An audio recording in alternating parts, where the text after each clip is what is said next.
स्वागत है आप सभी का एनएफ न्यूज पर। मैं हूं आपके साथ रोहित। महाराष्ट्र के पुणे में एक खबर आई और इस खबर ने बवाल मचा दिया। इसके बाद पुलिस ने स्थिति को नियंत्रण में ले लिया है। लेकिन खबर यह है कि एक व्हाट्सएप मैसेज फॉरवर्ड होता है ग्रुप में, उसके बाद शिवाजी की प्रतिमा तोड़ी जाती है और इसके बाद बवाल आगे बढ़ता है।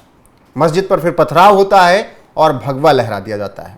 हालांकि फडणवीस राज में पुलिस ने मामले को तुरंत कंट्रोल में लिया है, स्थिति को नियंत्रण में लिया है। लेकिन अभी क्या कुछ स्थिति है और ये पूरा मामला क्या है, ये समझेंगे मेरे सहयोगी अनुपम प्रसून से। क्या कुछ मामला है, कहां से ये बवाल शुरू हुआ?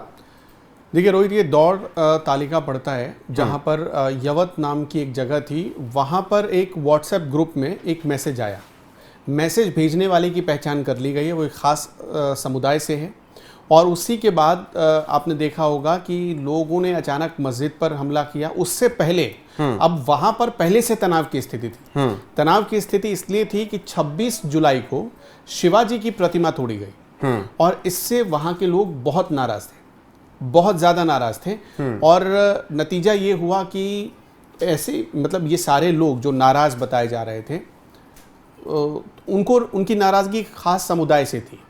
उनका ऐसा मानना था कि कुछ लोग ऐसे हैं जिनकी पहचान बाद में अभी पुलिस ने कर ली है, और उन लोगों ने जानबूझकर शिवाजी की प्रतिमा को तोड़ा और तोड़ने के बाद उस गांव में अपनी धमक बनाने के लिए ऐसा किया। क्योंकि ये पूरा इलाका ऐसा है, यवत का इलाका ऐसा है जहां पर अच्छी खासी तादाद हिंदुओं की भी है और मुसलमानों की भी है। तो वहाँ पर ये एक कम्युनिटी के लोग आए, उन्होंने पहले शिवाजी की प्रतिमा तोड़ी। उसके बाद से मतलब बवाल होने की स्थिति पैदा हुई, उसे बहुत हद तक रोका गया। लेकिन जब व्हाट्सएप ग्रुप में मैसेज आया, उसके बाद से अचानक आक्रोश ज़्यादा बढ़ गया। उसके बाद लोग सड़कों पर उतरे। आपने देखा पथराव किया गया, घरों से पथराव हुआ है, मस्जिद पर पथराव किया गया और मस्जिद से भी पथराव हुआ है। ये दो तस्वीरें निकलकर सामने आ रही हैं। इसमें एक आरोपी की पहचान हुई है जिसने ये मैसेज फॉरवर्ड किया था, जिसका नाम सैयद बताया जा रहा है, जिसने जानबूझकर ऐसे उकसावे वाले मैसेज भेजे जिससे जो सामाजिक ताना बाना है, जो सौहार्द का माहौल है, वो ख़राब हुआ। और इसी वजह से बात इतनी ज़्यादा बढ़ गई। आप जो तस्वीर दिखा रहे हैं उससे अंदाज़ा लगाया जा सकता है। हिंसा हुई, आगजनी हुई। पुलिस की तारीफ करनी होगी, देवेंद्र फडणवीस सरकार की तारीफ करनी होगी कि जितनी तेजी से बात बिगड़ रही थी उतनी तेजी से मौके पर पहुंचकर चीजों को संभाला गया।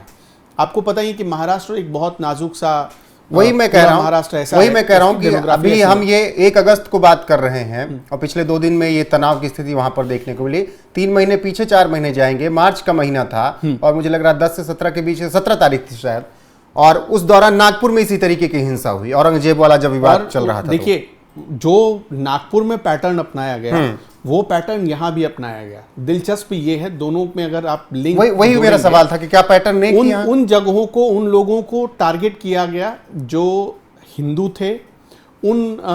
मतलब प्लेसेस को टारगेट किया गया जहाँ ये पता था कि यहाँ पर हिंदू परिवार रहते हैं। इस हिसाब से चीज़ें, आज जो पत्थरबाजी की घटना हुई है, इस हिसाब से हुई है। हालांकि अभी बहुत सारे इसमें फैक्ट निकल कर आने बाकी हैं। दूसरी चीज़ क्या है कि देखिए, हर आदमी की कोशिश यही होनी चाहिए कि बात अब जितनी बढ़ गई वहीं पर रुक जाए, उससे आगे ना बढ़े। आपस में दोनों पक्ष बैठकर एक जो जिस चीज़ के लिए, जिस अमन के लिए जाना जाता है पूरा महाराष्ट्र, कम से कम उस पर विचार करे। नागपुर वाली स्थिति ना पैदा होने दे। नागपुर में क्या हुआ ये सबको पता है, पूरी दुनिया ने देखा कैसे चुन चुन कर कार तोड़े गए, कैसे चुन चुन कर घरों पर पत्थर फेंके गए, और ख़ास तौर पर उन घरों को टारगेट किया गया था नागपुर में जो हिंदू परिवारों के थे। ये चीज़ें बंद होनी चाहिए। अब ये देखिए, मैं देख रहा था भाजपा के विधायक है वहाँ पर। भाजपा के विधायक ने कहा है कि मतलब उन्होंने बाकायदा नाम लिया है, जिनका नाम है, भाजपा के विधायक का नाम है गोपीचंद पडलकर। उन्होंने कहा है कि सैयद ने अगर ये मैसेज नहीं किया होता, और मतलब लोगों में भावना भी यही थी कि सैयद की वजह से ही जो शिवाजी की मूर्ति टूटी, शिवाजी की प्रतिमा तोड़ी गई, उसमें भी सैयद ने ही लोगों को भड़काया। अभी ये जानकारी सामने आ रही, और इसी वजह से अब वहाँ पर मांग की जा रही है कि यूएपीए एक्ट के तहत कार्रवाई हो सैयद के खिलाफ। या फिलहाल सैयद को हिरासत में ले लिया गया है। हाँ, हिरासत में लिया गया, उससे पूछताछ की जा रही। अच्छा, दूसरी चीज अभी ये निकालने, देखिए यवत का इलाका, वहां पर मैंने आपको बताया अच्छी खासी तादाद है मुसलमानों की, बहुत अच्छे नंबर्स में रहते हैं वो। तो उस पूरे एरिया में जब आप जाएंगे आपको बहुत सारे ऐसे परिवार मिलेंगे। कोशिश यही हो रही है कि दोनों पक्षों को बिठाकर इस मामले को सुलझाया जाए। नागपुर जैसी स्थिति बिगड़े ना, नागपुर में आपने देखा 1 हफ्ते तक बड़ा तनाव का माहौल रहा, तो वो चीजें यहां पर ना बिगड़े, इसकी पूरी कोशिश की जा रही है। और आपने देखा पुलिस के साथ साथ जो एक्शन फोर्स होते हैं उनको भी तैनात किया गया इसी वजह से। बिल्कुल। अब मुख्यमंत्री देवेंद्र फडणवीस ने कहा, वो भी क्या कुछ कहा है बता देता हूं मैं एक बार आपको यहां पर। अभी जो उनका बयान है, एक बाहरी व्यक्ति द्वारा आपत्तिजनक स्टेटस पोस्ट किया गया जिससे तनाव की स्थिति पैदा हुई, लोग सड़कों पर उतरे, जिन्हें नियंत्रित करने के लिए पुलिस को हल्का लाठीचार्ज भी करना पड़ा। अब हालात पूरी तरीके से नियंत्रण में है, दोनों समुदाय के लोग साथ में बैठकर संवाद कर रहे हैं और शांति स्थापित करने की कोशिश हो रही है।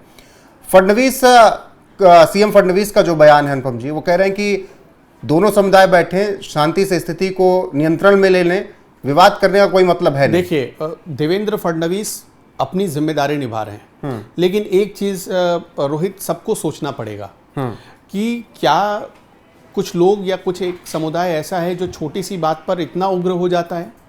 नहीं, ये छोटी सी बात नहीं, मैं आपको बताऊं, एक कनेक्शन जोड़िएगा, मैं आपको बता रहा हूं। आपको पता है देवेंद्र फडणवीस ने एक बयान दिया था, उनके बयान का कुछ मतलब निकालकर कितना बवाल हुआ और कितना बड़ा इशू बनाने की कोशिश की गई थी महाराष्ट्र में। क्या ये लोगों से छिपा हुआ है? क्या ये वो लोग नहीं है?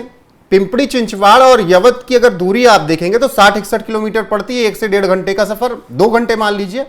और पिंपरी चिंचवाड़ में पिछले कुछ महीनों में हजारों एकड़ जमीन खाली करवाई गई। अब उससे 60 किलोमीटर दूर इस तरीके, अब वो हजारों एकड़ खाली होकर सब तो भाग नहीं गए होंगे बांग्लादेश, सबको निकाल नहीं दिया होगा, कुछ तो पहले निकल गए होंगे।